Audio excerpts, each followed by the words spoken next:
Hi, I'm Madison and welcome back to my channel. Today I have my August TBR. So I'm very excited for my August TBR. I've got some really exciting anticipated reads for this month. So I'm gonna get right into them. It's maybe a little bit of an ambitious TBR, but we shall see. I am going to be like traveling in August, so I could throw this entire TBR out the window because I feel like when I'm in like the sun and on vacation and stuff, I tend to like have completely different reading tastes, and there's a couple of fantasy books on here that I feel like, I don't know about you guys, but whenever like I'm sunbaking and I'm in the sun and I'm by a pool, it's like romance mood, not like fantasy mood. So we'll see how this goes. But without further ado, let's get into it. I do have some arcs I need to get to this month. I've got 2. The very first arc I've got 3. Got 3 arcs. Oh, I lied. So the very first arc I want to get to that I'm super excited for, which is going to be perfect though for when I am at the sun. Let me get that out of it. Very first one is, will this be okay with the light? This is Lizzy Blake's Best Mistake by Maisie Eddings. Now I'm so excited for this. Maisie Eddings wrote A Brush with Love, which I read and adored.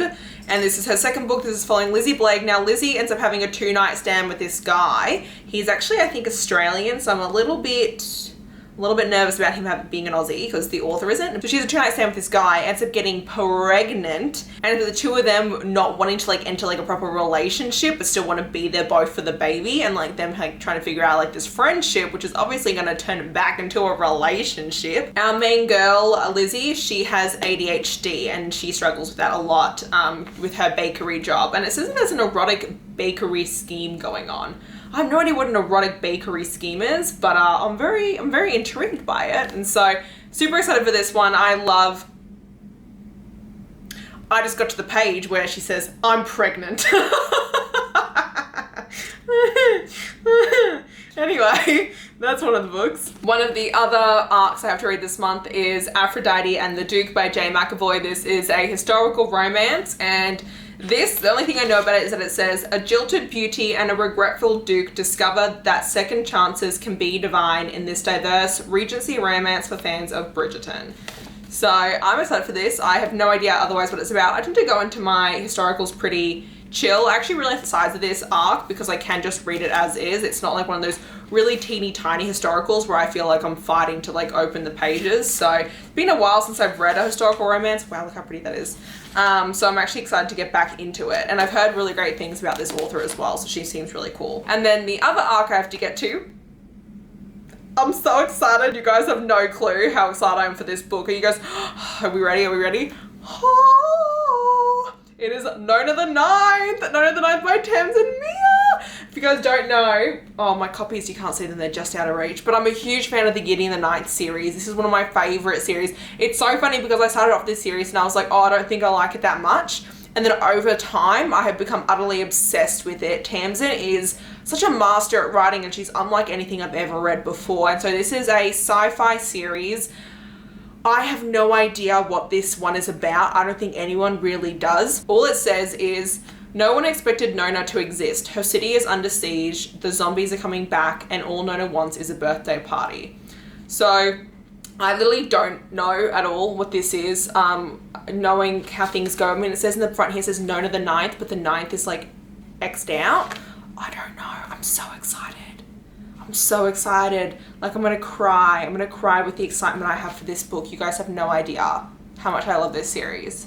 So yeah, then we've got the other books here. So one of the other books I want to get to, this is A Kingdom of Star and Shadows. Look at that gold foil going on there. This is by Holly Renee. This was sent to me by the author and it is a fantasy romance, which I've kind of been having like, I'm in a fantasy romance kick currently, which is super surprising because I feel like I've been totally out of fantasy romance for ages. But you have seen by now, I recently read the entire Plated Prisoner series by Raven Kennedy, and now I'm like devouring fantasy romance again. So it's with this girl and she's betrothed to the crown prince, but she ends up falling in love with the half-breed prince that stands like by his side.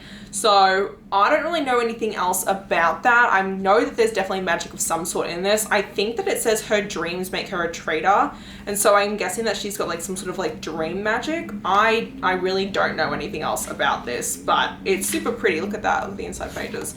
And it's just really gorgeous, and that's all I really want to know. I don't like to go into fantasy romances knowing too much because I feel like it spoils you. Then we have 2 arcs I picked up at ALA, so I don't have to read them like on time because they weren't sent to me by the publishers, but I would like to get to them mostly because these are 2 super hyped books, and I know that once these books come out, I'm not gonna want to read them because everyone's gonna be reading them, and I'm a little shit like that where I don't like to read what everyone else is reading, so I need to read them beforehand.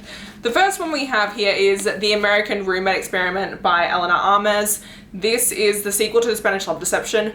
I didn't read The Spanish Love Deception, but you don't have to read that to read this, but the main girl in it I think is the girl's best friend. So we have Rosie. She's just quit her job to pursue her career as a romance author. However, when her New York City apartment, the ceiling of it literally caves in, she ends up going to stay at her best friend's apartment in the meantime. However, when she gets there, she ends up finding out that her best friend's cousin is also staying at the apartment. And the girl, her name is Rosie, she's like in a creative writing slump for her like romance book. So the guy, Lucas, the cousin, he ends up offering to take on like a series of dates to like get her like creative juices going, and they fall in love in the process. And it is a slow burn romance. I have heard that is what Eleanor like writes mostly, so I don't know. I'm really intrigued. I'm excited to see what the hype is about for this author. The other hype book I have is Lightlark by Alex Astor. This does come out in August, which is why I want to read it. This is a YA, but also I think maybe new adult-ish fantasy romance. But all I know is that every 100 years, the island of Lightlark appears for only 100 days, and it hosts a deadly game where the rulers of 6 kingdoms fight to break their curses. So 6 kingdoms, 6 rulers come together to fight on an island to the death, and whoever wins gets the curse broken from their kingdom. And someone apparently dies. So, it doesn't really give me too much, but I know that there's definitely like a lot of like, I know that romance is supposed to be heavy in this, but this is a huge like book talk popular thing, and I've never read anything else about this, so I'm very curious to see like if this is like going to be worth the hype, because no one's really read it yet, but everyone's like raving about it. There's like 17 different like special editions of this book out there, so we shall see. Then outside of like, I feel like those are all arcs. Oh no, one of them wasn't. So those I then have a Mafia romance to read. It's been a while since I've read a Mafia, and that is Devil's Lair by Anna Zaris. Crap. This is book 1 in the Molotov duet. I do own books 1 and 2, so I can read the second one right afterwards. But this follows a girl, and she's on the run from people trying to kill her. We don't know why they're trying to kill her, but they are. And she ends up seeing that there's this job application to be a live-in nanny in the middle of nowhere, this remote mountain estate, but she gets $3,000 cash a week to be a live-in tutor to this kid. And so she agrees to this job. She gets there, she meets Nikolai Molotov, and the two of them end up falling in love because he has secrets, she has secrets.